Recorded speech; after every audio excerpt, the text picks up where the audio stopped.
பேருக்கா? என் பேர் ஜோதி சார். 2 பிள்ளைங்க. 2 பிள்ளைங்க. வீட்டுக்காரர் இறந்துட்டாரு. இறந்து எவ்வளவு நாள் ஆகுது? 1 வருஷம். சாப்பாட்டுக்கே ரொம்ப கஷ்டமா இருக்கு. பையன் லீவ் நாளைக்கு வேலைக்கு போறேன்.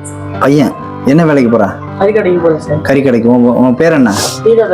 தீனதயாளன். கறி கடைக்கு 9ஆம் கிளாஸ் படிக்கிறப்ப வேலைக்கு போற. பாப்பா எத்தனை படிக்கிறீங்க? 4வது. இப்பெல்லாம் வேலைக்கு போய் எப்படிலாம் அம்மாவை பாத்துக்கிறா? சாய்டாயிரம் வேலைக்கு போவேன். அந்த காசை வச்சு சத்த செலவு எல்லாம் பார்த்துருவேன் சார். வேலைக்கு போய் அவன் கொடுக்குற காசு 200 ரூபாயா சம்பளம்? ஆமா சார். 200 ரூபா சம்பளம். 200 ரூபா. அதை வச்சுதான் குடும்பம் நடத்திட்டு இருக்கீங்க. அடகு கொடுக்க முடியல. இவ்வளவு நாளா நகை இருந்துச்சு, அதை அடகு வச்சு கொடுத்துட்டேன் வாடகை. ஒரு 5 மாசமா கொடுக்க முடியல. வீட்டு வாடகை எவ்வளவு? 2500 மாசம். இருக்கிறத வச்சு சாப்பிட்டுக்குவோம். சாப்பாடு இல்லையா? 2 பிள்ளைங்க வச்சிருக்கீங்க. இன்னைக்கு அவன் அவங்க வீட்டுக்காரர் இல்லைனாலும் அவன் இன்னைக்கு ஒரு அந்த வயசுல அவன் உங்களுக்காக சம்பாதிச்சுறான்ல. எதுக்காக எதுக்காக தம்பி சம்பாதிக்கிறான்? யாரோட? வீட்டு கஷ்டத்துக்காக. அப்ப அவன் உங்களுக்கு உதவி பண்ண நினைக்கிறான்ல. படிக்கிற வயசுல அவன் அந்த படிப்பையே விட்டுட்டு எப்பதான் படிப்ப?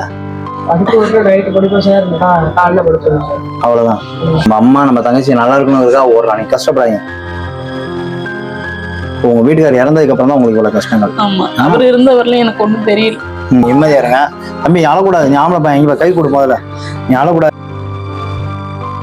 அண்ணன் உங்க கூட சேர்ந்து நானும் சப்போர்ட்டுக்கு இருக்கேன். நான் செய்யறேன். சரி, இது எப்படின்னா வாழ்க்கையில தான் குடும்பத்துக்காக 9th ஸ்டாண்டர்ட் படிச்சுட்டு காலையிலயும் நைட்டும் உழைச்சு லீவ் நாள் கூட உழைச்சு நீ கொடுக்குற. இது தப்பே கிடையாது, பெரிய விஷயம். சரியா? அதனால நான் கவலைப்படாதீங்க, நான் இருக்கேன். சரியா? மாசம் வாடகை நான் இனிமே உதவி பண்றேன். நீங்க நிம்மதியா இனிமே 3 நேரம் சாப்பிட்டு நீ கொஞ்சம் படி. சரியா?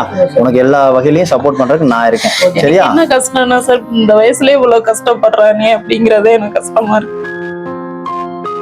என்ன சொல்றது எனக்கு தெரியல. அவனோட கஷ்டமா இல்ல உங்களோட இதாந்துங்கிறது தெரியல எனக்கு. எப்படி இது ஆறுதல் சொல்லணும்னு தெரியல. 9ஆம் கிளாஸ் 14 வயசுல ஒரு பையன் இந்த குடும்பத்துக்காக கஷ்டப்படுறாங்கிறது பெரிய விஷயம். எல்லாம் அங்கே அழக்கூடாது. ஏன் அழுகுற?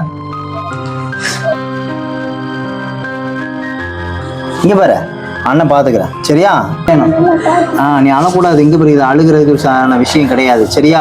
கண்ணீர்ல அவங்க கண்ணுல இருந்து அந்த கண்ணீர் வருதுன்னா உங்களோட கஷ்டங்கள். ஐயோ நம்ம அம்மா இவ்வளவு கஷ்டப்படுறாங்கன்னு நினைச்சு அந்த பொண்ணு நீ கண்ணீர் விடுது, அந்த பையன் நீ கண்ணீர் விடுறான். எதுக்கும் கவலைப்படாதீங்க, தைரியமா நீ நல்லா படி. இங்க பாரு, அம்மாக்கு இன்னைக்கு அண்ணன் வாடகை கொடுத்துறேன். சரியா? வாடகை இனிமே மாசம் நம்ம கொடுத்துடலாம்.